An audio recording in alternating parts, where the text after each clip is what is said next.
you speak to the management team that's in place and any issues related to that?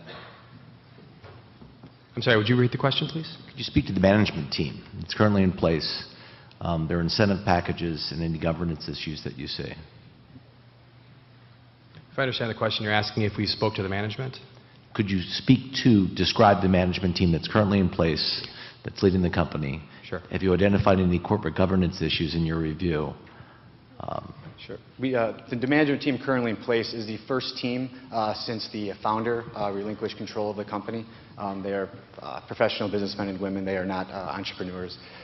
We don't see any glaring corporate governance issues. There was one issue with executives selling shares while the company was buying them back, but we investigated that further, and it was due to stipulations in their contract about when they had to and could not exercise shares. So at this point, we don't see any glaring corporate governance issues. Our communication with them has been extremely forthright, and we think they're a very competent management team. Is Zebra paying a dividend? And with all that cash flow, what are they doing with it? Well, Zebra currently does not pay a dividend. With their cash flow, this is one of the things that we wanted to investigate further. We feel that Zebra is not a very investor-friendly company per se. What they do is they distribute their free cash flows, and they distribute their cash back to their investors in the form of share repurchases. While this does give back some wealth to the shareholders, it also sort of reduces minority control. So as what we could recommend is that they should have a dividend policy. This would further increase long-term investing, which could be good for the company. And to add to that, what they do with their cash flows, they've been financing organic as well as inorganic growth. So it's a zero-debt company, and we've investigated this extensively, the zero-debt capital structure of the company, and we found that because of those strong free cash flows, they're generally around $150 million a year, with the exception of 2008, where around $100 million. They've used that cash flow to finance inorganic growth as opposed to issuing debt to do so. Can you tell me a little bit more about the risks that you see and how you've incorporated them into your valuation? Sure. We've used a lower than perhaps reasonable growth rate, a terminal growth rate, to encompass all the risks that we've found. Our DCF model doesn't explicitly accept risk inputs into it. So in order to account for that, we've used a little bit more conservative growth rate. As we've said, nearly 60% of revenues come from overseas, and it's generally accepted that in a healthy economy, worldwide GDP growth, at least in the countries that Zebra operates in, is something greater than the 3% that we use as the perpetual growth rate. In your vertical market focus, where you show the diversification among their client base in different industries, aerospace, healthcare, et cetera, where do you see the greatest one or two risks to Zebra meeting your price target in terms of what industries, if they weaken, would have the greatest negative impact on your forecast? By far and away, the manufacturing. That's certainly where they generate the most money, because they do offer extreme supply chain efficiencies to their clients. Manufacturers process the most widgets, if you will, through the supply chain. So a substitution product that could happen in manufacturing supply chain management would negatively affect them. However, their products are very expensive to implement, and they are cutting edge. They're a pioneer of technology. They have the broadest product line, and amongst all their competitors, invest the most in R&D. We don't see, we have no reason to believe that'll happen in our forecast period whatsoever, because the cost to replace a Zebra system is very high. And just to add to that, in the thermal printing and passive RFID business, we see two major sources of business to Zebra. One would be supply chain management. For example, on an assembly line, you want to keep track of a product that's moving through the assembly line. Another example would be, for example, Walmart. They want to keep track of their warehouse inventory. Now, we have seen that Zebra's revenues tend to fluctuate with the business cycle during times such as several months ago, when there are negative figures perhaps in the manufacturing space. So especially in geographical locations where manufacturing is a big driver of GDP, there is some risk in the thermal printing business, but this is mitigated because they have a variety of industry leaders as their clients, and there are many very, very broad applications of their products. Could you speak to how you modeled the decline of the thermal printing business, if you will, the cash cow, over the expected life of your DCF?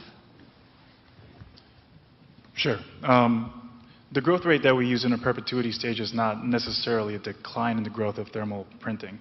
We believe, as we touched on earlier, that thermal printing is actually midway in its late majority stage, which means that we feel most companies that would have adopted this technology already have, and we are only waiting on, say, 40% of the rest of the market to follow.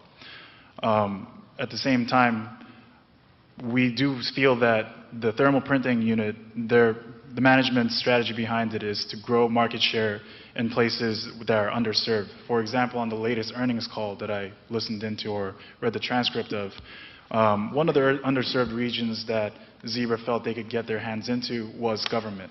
Now, there have been a number of government contracts, both American and Chinese, that have required companies and their agencies to take control of their products through passive RFID thermal printing units.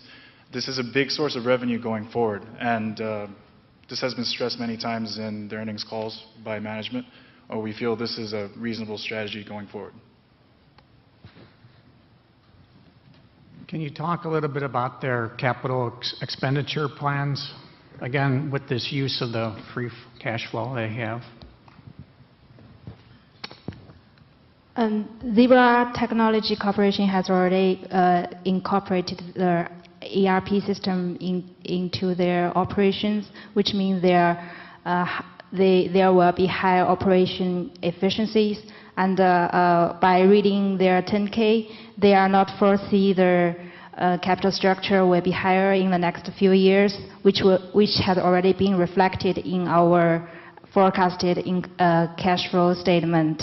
It were our capex divided by sales ratio will remain stable in the next 5 years in our forecasting period, because they did a really good job in the past few years to keep to adopting their ERP system, which will be completed next year.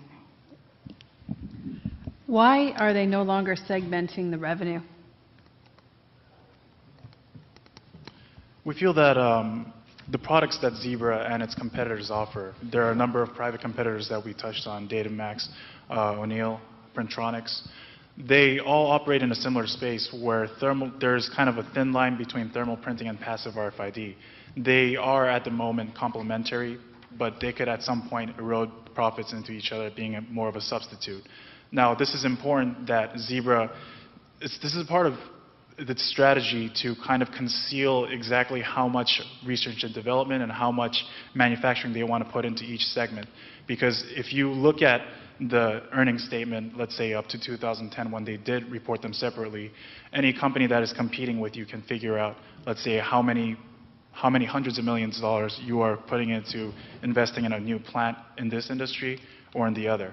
So we feel that this is a good idea. It's not necessarily for us to benefit from, to see that they are reported independently. It's not a big problem. I don't think they're trying to conceal everything, and they've been very honest and forthright with us in our conversations. In your profitability analysis, you talked about a 5.5% top-line revenue growth being fueled mostly by emerging markets, which are the most volatile of all the markets out there, typical boom-bust scenario. Do you think your analysis is weighing too much on the success of emerging markets? Well, I would say so, but I think we're backed historically. This is over 10 years' time, and we've seen historical data and how well they've actually managed to execute their plans. So I don't think that this is a boom-bust scenario per se. I also think that they're pretty aggressive with their emerging expansion. They have actually set up a new R&D facility in Guangzhou, China, and they explicitly want to expand in countries, specifically Brazil, India, Russia, and China. Just to add, we didn't touch on in our presentation, but they sell their product through an extensive distribution network of value-added resellers.